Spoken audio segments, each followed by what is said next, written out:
अस्सलाम वालेकुम दोस्तों, हम आए हैं सवाल जवाब की वीडियो के साथ।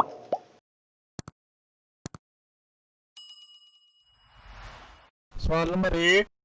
खाना खाने से पहले क्या कहना चाहिए? जवाब। खाना खाने से पहले बिस्मिल्लाह कहना चाहिए। सवाल नंबर 2। खाना खाने के बाद क्या कहना चाहिए? जवाब। खाना खाने के बाद अल्हम्दुलिल्लाह कहना चाहिए। सवाल नंबर 3। प्यारे पैगंबर जनाब मोहम्मद सल्लल्लाहु अलैहि वसल्लम का नाम लिखने या पढ़ने या सुनने पर हमें क्या कहना चाहिए? जवाब। सल्लल्लाहु अलैहि वसल्लम।